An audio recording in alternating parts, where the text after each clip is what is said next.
What's up, you guys? Sean Ross Sapp, managing editor of Fightful.com, FightfulWrestling.com, FightfulMMA.com, here for a quick UFC Charlotte recap. Of course, it went head-to-head with NXT TakeOver Philadelphia, which kind of took precedence. It was a bigger show than UFC Charlotte, but UFC Charlotte had good, bad, and ugly to it. The Jacare Souza, Derek Brunson fight had a fantastic finish. What can you do if you're Derek Brunson? You can't stop that. He blocked the head kick, and it wasn't enough. He took what we call in catch wrestling a side bump. There's nothing he could have done. And that was a thing about Derek Brunson that I had questions about. He keeps his chin up and wades in and stuff.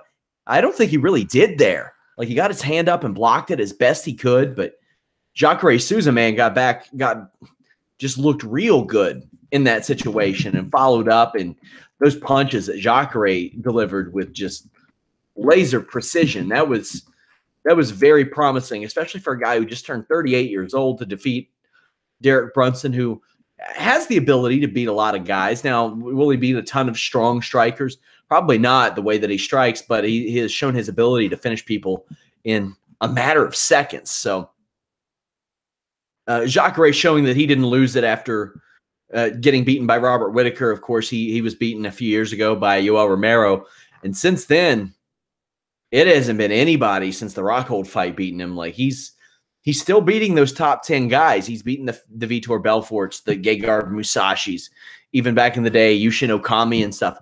We'll see if he stays, active, because he fought a couple times last year, but they were both from February to April.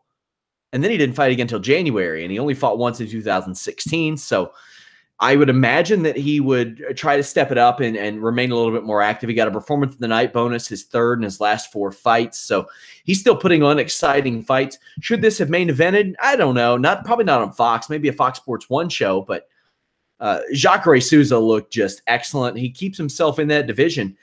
And with Robert Whitaker being in the situation that he's in with the stomach staph infection and being in pretty rough condition, that Jacare Souza solidifying himself as the number 3 guy there, that's a must. He had to do that. Vinny Fernando in the chat said Jacare versus Gastelum. I think that'd be a good fight, because maybe Weidman, if Weidman can get back in there, you could do that, because I don't think they fought. Gastelum would be an okay one. Bisping's going to retire. GSP, where's he at? Rockhold and Romero are already matched up. Brunson, he just beat. David Branch, David Branch is that name. He's there. He's in the division. But, he's lost. He's 1-1 since he came back. So I don't know if putting Jacare against him, it could be a good ground battle, because David Branch is really, really good on the ground. So maybe you go there. Uriah Hall's probably moving up. Vitor, he's got one more fight. That middleweight division, that UFC middleweight division, is going to look a lot different in a couple of months. I don't know if GSP's coming back. We don't know where Whitaker is going to be because of his stomach issues. Bisping, Hall, Belfort, they all may drop out of it. Lyoto Machida, if he gets beat by Eric Anders, he is dunzo in that division, maybe dunzo, period. So the whole face of middleweight is about to change. It's something to definitely keep your eye on. That Eric Anders fight, even though it's, you look at it and you're like, Eric Anders versus Lyoto Machida as a main event. Eric Anders, a lot of people don't know him. Lyoto Machida way past his prime. If Eric Anders wins, he could launch himself into that top 15, and you have a name there. And like I said, several of those guys are going to fall out. Somebody says Branch versus Brunson. That would be okay too. That I would be interested to see who won the ground battle there between Brunson's wrestling and Branch's ground game. But Souza looked really good. The judges did not look really good tonight. Dennis Bermudez just got jobbed out by Andre Fili's. He beat Andre Fili. He should have beaten Andre Fili. Instead, he's riding 3 straight losses now. Just embarrassing, man. The Drew Dober, Frank Camacho, when that was close, the majority of media and fans gave that to Frank Camacho. First off, I don't know why that fight. That's an odd one to throw on the Fox main card anyway. Maybe not after you saw how those women's fights played out. But also, Justin Kish And her fight against Kim just got jobbed out as well. 3 questionable judging decisions there. And that's just, man, just gross judging. And as I'm looking at the judges here, Elliott was the one who got it right in the Feely fight. Elliott got it wrong in the Kim and Keish fight. And then in Dober Camacho, he wasn't there. But like I'm trying to see if there are any common denominators there for all of them. Cleary judged a couple of them, maybe wrong, but the bad judging was just the story of the evening, in my opinion. Like, I'm watching this up against NXT TakeOver Philly, and sometimes you can lose track of things. But I was just sitting there and I was like, man, this judging is miserable, abysmal. I can't wait to get Showdown Joe's take on Tuesday's Holy Smokes MMA podcast. Make sure you all tune in Tuesday for that. Just gross, man. Like you're dealing with people's money and careers and livelihoods, and Dennis Bermudez has now lost 3 in a row. That can be dangerous in the UFC. We had a tough stretch with those women's fights, man. Just not good ones. Chikagan and Marcos winning were, I thought they were going to win, and that's good. They needed new blood in those divisions. Caitlin Chikagan fighting at 125 for the first time. She imposed her, or for the first time in the UFC, she imposed her will. That was nice to see. She got her win there. Randa Marcos did the same thing. The Keish Kim fight was just such a bad decision that it left such a bad taste in my mouth. As far as Chikagan and Barela left her chin up. Marcos said she was fighting with a partial tear in her MCL and a full one in her patella. Keish outlanded Kim by almost double in the first 2 rounds. And even though that wasn't like a bad fight or anything, the decision made it a bad fight. So you had this just stretch of straight duty. The Bektic Pepe finish was so spectacular. It wasn't even a hook to the body that usually finishes people. It was like straight down the pipe to the solar plexus. Pepe doubled over, and that was a wrap. Pepe came out throwing like spinning wheel kicks, spinning body kicks after a Bektic hook landed early on and put him in check, kind of.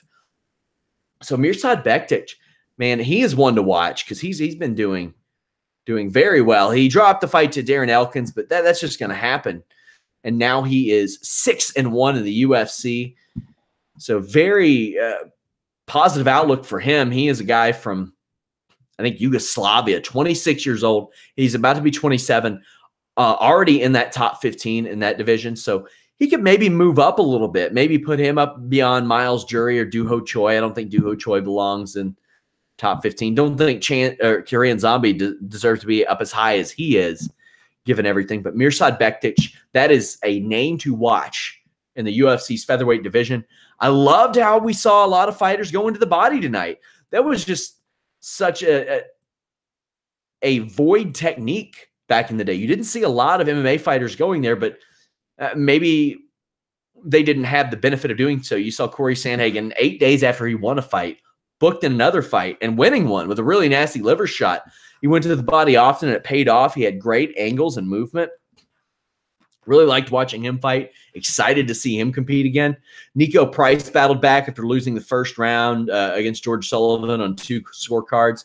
They got involved in like a hideous grappling exchange. This was ugly. Sullivan struggled with leverage a lot in this fight, working for takedowns. Price showed a little bit of everything, even if it was rough around the edges. He still had a pretty decent performance. So that was definitely worth mentioning as well, because he finished Sullivan with a rear naked choke, and now here he is, 3-1 in the UFC. He's beaten Alex Morono, or 4-1. It should be 4-1. He had one overturned because of marijuana. Give me a break. He knocked out Alex Morono. Beat Alan Juban in a performance of the night. Beat Brandon Thatch, who people thought was going to really be something one day, and just hasn't been. But he knocked Brandon Thatch out of the UFC, essentially, and maybe out of MMA for all we know. So Nico Price, I think, is a little underrated. He did get submitted by that Darce choke in October, but he had a quick turnaround, about a 3-month turnaround even. and he looked pretty good. Like I said, rough around the edges there, but not so bad. Bobby Green looked good against Eric Koch. Again, Eric Koch was a guy who was a title contender at one point, and then has lost won 2 out of his last 8 fights. Now he's gotten beat by Lamas, Poirier, Guida, Green, like some gamers, but Bobby Green hadn't won in a while. Bobby Green had no wins in his last 4 fights after starting off 4-0 in the UFC, but he showed some real leaps in his game. And for somebody who's been fighting that long, over a decade, you would assume that a Bobby Green at 31 years old fighting for a decade is more or less a finished product. But I liked how he would make Koch pay in the clinch, stole that a second round late, which may have given him the fight. He was putting together some nice combos going to the body, working the clinch well. He walked Koch down. Green got better as the fight went on, and it did surprise me to see Koch land a takedown early on. I wouldn't have expected that from him. Going into the fights, I wondered, because sometimes Green mistimes his shoulder roll and he rolls right into some offense. I don't think that was necessarily the case. Tonight it wasn't. Outside of that, I would like to hear another voice in the booth with Dominic Cruz, because as good as he is, there's not a lot of color in the color commentary. It sounds like we're at a golf tournament, because he's really brilliant in there. But when you're talking about pummeling underhooks and you get the whizzer, things like that, and then you talk about how you have to step over and maybe the intricacies of a leg lock, maybe you need to add a little more color to your voice. Mother of God. The guy is just such a good broadcaster. He's so smart. He is a scientist about this stuff. But right now, UFC has Daniel Cormier. They have Jimmy Smith. They got Dominic Cruz. There are a lot of options right now. Joe Rogan. But Jimmy Smith is going to make his debut in Australia doing that Perth show, I believe, because Joe Rogan doesn't want to go to Australia. But there's nothing wrong with a 3-man booth. And Cormier is a staple there. He's going to be like their guy, I think, moving forward when he retires. But I wouldn't mind seeing a Stephan Bonnar come back. I thought that his call of the Showtime Pettis kick, when he said, he ran out the cage like a ninja, I thought he was just great there. You can still have Dominic Cruz break things down from a technical standpoint, but Stephan Bonnar could be the color, because he is a great dude. And I think it's time that UFC patch it up with him. Like, he was going to be one of the guys that had a job for life. And unfortunately for him, well, not unfortunately for him, he did it, but he took that Anderson Silva fight in 2012 on short notice. And he says he had been training to do some pro wrestling stuff, which he has done since, and tested positive for Joe Standalone. Now, I don't think he was going to fight, period, because his thing was he had won 3 straight fights in the UFC light heavyweight division. And he really could have won 4 in a row had that Sosinski fight, the first one, not been stopped so early. Had a great performance at UFC 116 and beat a couple of other guys, and Igor and Kyle Kingsbury, that looked good. And he took like almost a year off and said, I either want a big fight or nothing. And he got that big fight in Anderson Silva. But when he tested positive for steroids or performance-enhancing drugs, they let him go from his broadcast deal. That cost him a lot. Like, he got money for that fight and helped save the show with Anderson Silva. But that cost him his broadcast deal, which who knows how many years and how much money that would have been worth, because you get the feeling that was probably a 6-figure deal per year, or at least would have eventually become a 6-figure deal. And then moved on to Bellator and didn't have a broadcast deal. Had that one fight with Tito, hasn't fought since. Doesn't seem like he wants to. I think maybe bring him back into the fold. It's time now. It's been 5 years. Just heal the wound. Heal the wound. Guys, we have exclusives up at Fightful.com. James Lynch just bringing them to you. Valentina Shevchenko interview. She fights next weekend in Brazil, I believe it is. So that show we're going to preview on the Holy Smokes MMA podcast. I will probably do that show maybe Sunday afternoon. It is the anniversary of my wife and I are when we are our first date anniversary, so to speak. So maybe I'll be there the next day for that one. But you have John Dodson, Pedro Munoz, Machida Anders, Shevchenko on the show, Timothy Johnson, who we have an exclusive interview with on the show, Yuri Alcantara. There's some decent fights on there. Not a big card. And then the following week, UFC in Perth, Romero Rockhold, a good fight, but a bummer that Whitaker couldn't be there. Also, Hunt, Blades. And after that, it goes downhill. You got Tyson Pedro on the show. Formiga and Wynn. That's a good one. These shows just, man, I touted how well the undercard were on so many shows last year, and that's just not the case. With the exception of this UFC on Fox show in February. Josh Emmett versus Jeremy Stevens headlining. Maybe it'll be a good fight, but from a marquee standpoint, ugh.